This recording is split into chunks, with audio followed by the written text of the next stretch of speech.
Coming up only to hold you under. Donc bonjour à tous, on se retrouve une nouvelle fois au bord de l'eau. Donc cette fois-ci en rivière pour une petite pêche de nuit de 24 heures, voire un petit peu plus. Donc pour pratiquer cette pêche, il me fallait des appâts qui soient vraiment très attractifs, et moi j'ai choisi la graine comme je choisis à beaucoup d'endroits.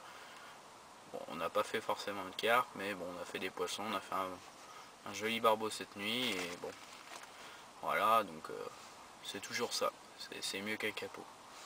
Donc pour les postes qu'on a privilégiés pour cette rivière, qui est le Clin, donc on a privilégié les postes très encombrés, donc style les branches mortes, des bois morts, des trucs comme ça. On a privilégié aussi les herbiers, tels que les nénuphars, tout type d'herbier quoi. Et on a privilégié aussi les cassures, donc différentes cassures, différentes formes, les arrivées d'eau aussi. Donc il y a une arrivée d'eau juste à côté de notre poste, plus une cassure vraiment à quelques mètres du bord, et après il y a une autre cassure un peu derrière. Donc voilà un peu la topographie du fond là du poste que j'occupe. Donc là on a utilisé en graines, on a utilisé pas mal de choses, donc comme du blé, qui est une graine très appréciée par tout ce qui est petits poissons blancs, donc au moins ça les occupe un peu quoi. Un peu de chènevis on a mis aussi de l'avoine, on a mis aussi de la févrole pour un peu occuper les plus beaux poissons. Ça attire, bon, ça attire quand même des gros blancs, parce que bon, on a été un peu embêté par les brèmes cette nuit, donc on a pris une brème cette nuit et deux chevennes plus un barbeau. Mais bon, le barbeau ça fait quand même plaisir de l'avoir pris, donc ça faisait longtemps quoi. Donc là on a utilisé des montages assez simples. Donc on a utilisé une tresse gainée de chez Starbait, la Invander, en 35 livres. On l'a utilisé environ 17-18 cm la longueur du bas de ligne, avec un hameçon continental de chez Corda, donc qui est un hameçon qui est le mieux approprié pour les pêches fortes, type rivière et tout, les bois morts et tout, les choses comme ça, les pierres. On est sûr qu'on a un hameçon qui a toujours un bon piquant, même en ayant tapé vraiment sur pas mal de pierres et tout autre détritus sur le fond. Donc déjà à ce niveau là je pense qu'on est bien placé. Après ce qu'on a remarqué, c'est que les poissons, j'ai réussi à louper un départ, donc je pense que c'était un départ de carpe vu le coup de tête qu'elle m'a mis dans les herbiers en bordure. Donc voilà, on a eu un peu, c'est un peu le topo de cette nuit. Donc là on a essayé d'autres bas de ligne, on a essayé plein de bas de ligne différents, mais des bas de ligne relativement simples, pas des bas de ligne compliqués. Ça sert à rien de se compliquer la tête en rivière, il faut juste des montages simples et costauds, et des hameçons super piquants, forts de fer, tout ce qu'il faut pour vraiment extraire les poissons comme il faut et pas les abîmer non plus. Ça sert à rien de tirer vraiment comme un fou dessus, si c'est pour les abîmer c'est pas la peine quoi. Donc après en plomb j'ai utilisé des plombs steel grip, donc qui je pense tiendront le mieux au fond, même s'il n'y a pas beaucoup de courant, donc il y a quand même un peu de courant. Bon, pour pas être dérangé, j'ai quand même privilégié les plombs comme ça, donc, ou soit des plombs avec une forme plate. Après j'ai mis environ 50 cm voire 80 cm de leadcore gravel de la marque Corda, le câble, et ça va me permettre de comment dire, pas de couper les herbiers, mais on va dire ça va me permettre d'éviter comment dire, de casser mon corps de ligne dû à l'abrasion de différents herbiers et autres, ou à mort. Donc comme ça je suis un peu mieux, un peu plus tranquille, je vais occasionner moins de casse, parce que bon, en rivière on peut vraiment se faire démonter, c'est le cas de le dire. Donc voilà. Bon bah maintenant on va vous présenter les appâts, donc ou du moins vous en parler. Donc les appâts utilisés au cours de cette pêche, enfin au cours de cette nuit, a été du maïs doux, donc équilibré avec 2 faux maïs Corda, donc les maïs IB Flavour pour une meilleure, je pense, imitation du maïs, pour englober le maïs doux, pour éviter que les brèmes nous abîment un peu notre maïs doux et qu'on se retrouve avec plus rien au goût le lendemain matin. Donc voilà, pour la première canne qui pêchait dans les herbiers, j'ai pêché à ça. Pour la deuxième canne, j'ai mis 2 févroles. Donc 2 févroles avec un faux maïs en plastique Corda pour éviter justement l'arrachement des graines à force que les poissons un peu s'amusent avec. Donc, comme ça je serai un peu tranquille. Donc après pour la troisième canne, j'ai utilisé un montage assez simple, un montage style bonhomme de neige avec un dumbbell flottant jaune pineapple et en dessous une bouillette Hot Demon, donc de taille 14 boostée. Et pour la dernière canne, donc aussi simple, donc une canne mise au maïs doux, pareil que la première. Donc voilà pour la présentation des appâts. Donc pour les matériaux que j'ai utilisés pour la pêche en rivière, pour éviter les casses et tout dans les herbiers, j'ai pas utilisé que du liquor, j'ai utilisé aussi un peu de fluorocarbone, donc du fluorocarbone Carpe Spirit, donc on voit un peu mal la marque parce que bon, les détaillants de pêche mettent un peu leurs autocollants, mais bon voilà, c'est Carpe Spirit, on s'en fiche. Du moment que c'est un bon fluoro, il fait 60 centièmes pour 16 kg d'œufs. Donc pour ça, c'est très bien.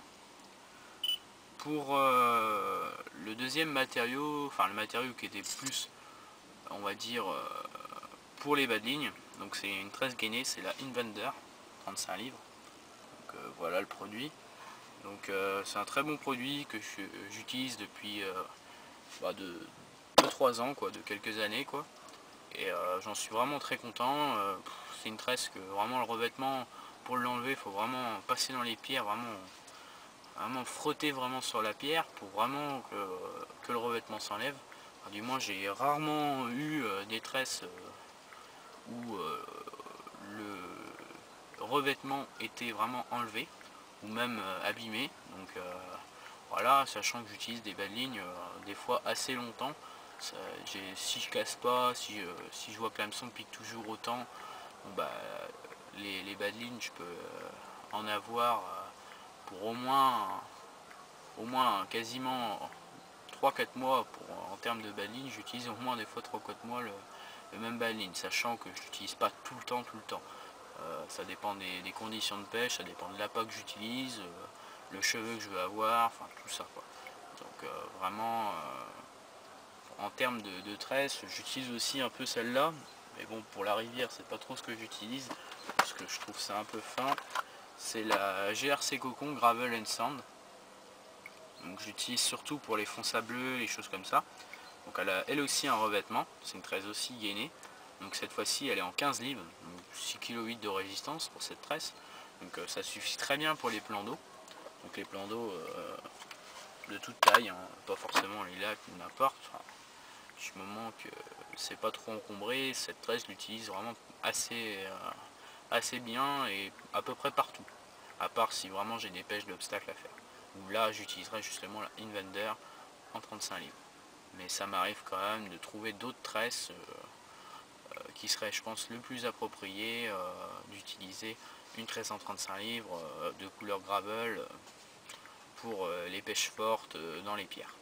Donc voilà le bas de ligne que j'utilise en rivière, donc un bas de ligne assez court en tresse gainée, donc comme je l'ai dit auparavant, avec une tresse de 35 livres, donc une tresse avec un revêtement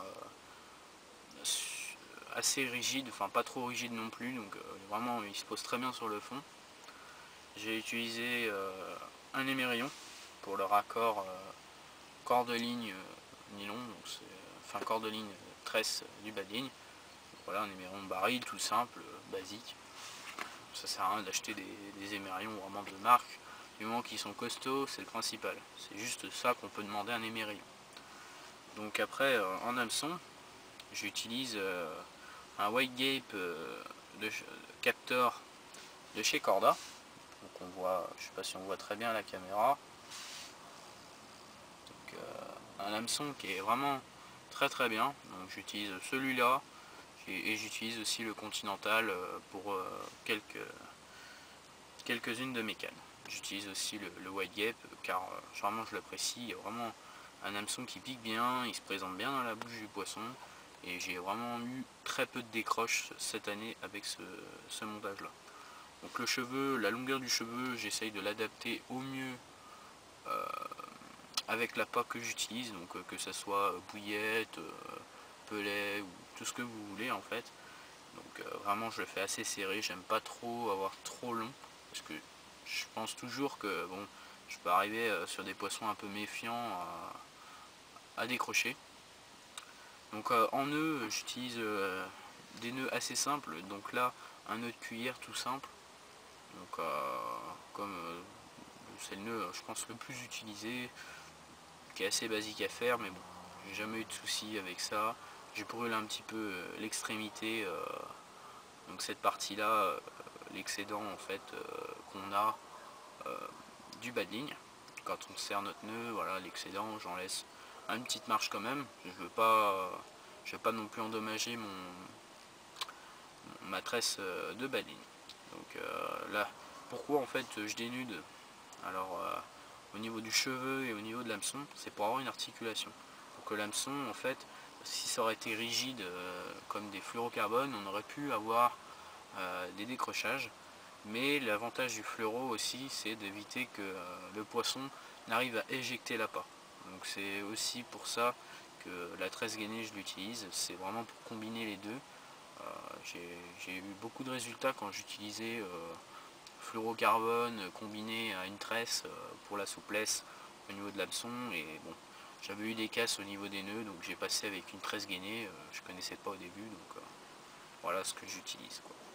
Donc un hameçon avec une pointe rentrante, on le notera aussi, avec un œillet rentrant, donc ce qui permet d'avoir un meilleur piquage et d'avoir un hameçon très agressif.